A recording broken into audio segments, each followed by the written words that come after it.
Bharatiya Janata party के प्रत्याशी आदरणीय कुंवर महाराज सिंह जी एक तरफा जीत हासिल करने जा रहे हैं। ये भाजपा के सुशासन की जीत है और जो माफिया और गुंडे हैं उन पे जो बुलडोज़र चल रहा है उसकी जीत है।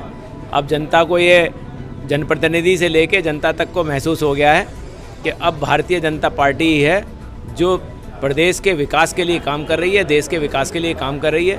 इसलिए अब विरोधी भी भारतीय जनता पार्टी के पक्ष में वोट डाल रहे हैं। महाराज सिंह जी की जीत सुनिश्चित है। वोटों का अंतर देखना है कि कितने ज़्यादा अंतर से वो जीतेंगे।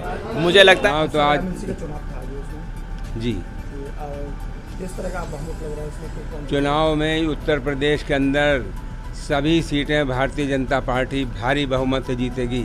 बरेली के अंदर कुंवर महाराज सिंह जी जो भारतीय जनता पार्टी के उम्मीदवार हैं भारी बहुमत से जीतेंगे और मैं स्वयं अपना वोट सुबह ही डालिया है। लोगों ने अतिक्रमण कर रखा है या जिन लोगों ने सरकारी ज़मीनें कब्जा कर रखी हैं तो उस पर प्रशासन का काम है कि वहाँ बुलडोज़र चले और चलता रहेगा। माननीय योगी जी का बुलडोज़र रुकेगा नहीं।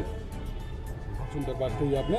तो क्या आपने जैसा कहा कि चाहे किसी में भी अनियमितता, क्या आपका ये भी मानना है जैसे कि आपने अभी कहा कि बीजेपी में भी अगर किसी व्यक्ति ने ऐसा कर रखा उस पर भी कार्रवाई हो? देखिए, मैंने पहले ही कहा कि इसमें पार्टी से कुछ मतलब नहीं। ये प्रशासन अपने तरीके से करता है और माननीय योगी जी का आप नेचर जानते ही हैं, वो किसी कीमत में बख्शने वाले नहीं हैं। जो गलत करेगा वो गलत भरेगा।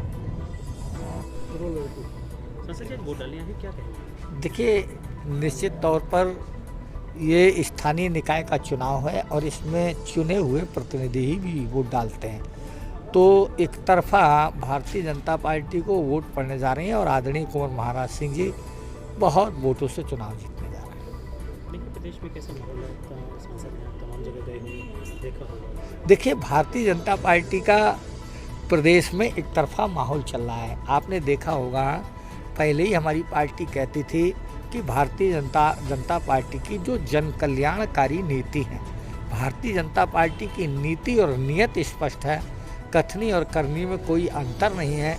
इसलिए लोग भारतीय जनता पार्टी को पसंद कर रहे हैं और भारतीय जनता पार्टी का ग्राफ आगे बढ़ता जा रहा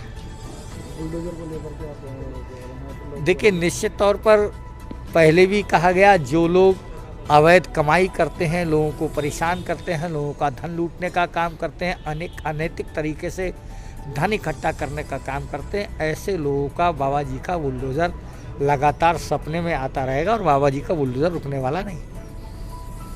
और निश्चित रूप से ये इस बात को प्रदर्शित भी कर रहा है कि उत्तर प्रदेश के अंदर प्रदेश के जनता और खासतौर से ये चुनाव निर्वाचित प्रतिनिधियों का है और निश्चित रूप से सबकी सहमति भारतीय जनता पार्टी के उनका विनाश करने के लिए जो सरकारी संपत्तियों पर कब्जा कर रखे हैं, जिन्होंने सरकारी जमीनों पर कब्जा करके अतिक्रमण कर रखा है और जो विकास के कार्यों में बाधक हैं और विनाश की ओर ले जा रहे हैं, जो आतंकवादी हैं, जो समाज का माहौल खराब करने का काम कर रहे हैं, जो एक तरीके से कानून को चैलेंज करने का काम करते हैं, दूसरा बुलडोजर उनका विनाश कर रहा है। मंत्री जी, आपके पास इस टाइम का समय महत्वपूर्ण विभाग है क्योंकि चुनाव में समय बड़ा मुद्दा आपके विभाग से संबंधित बना था और प्रधानमंत्री तक एड्रेस करते हैं। तो किस तरीके से गायों की, गौशालाओं की दशा सुधारने के लिए आपका? देखिए, माननीय मुख्यमंत्री योगी आदित्यनाथ जी 19 तारीख को मुझे गुजरात भेज रहे हैं।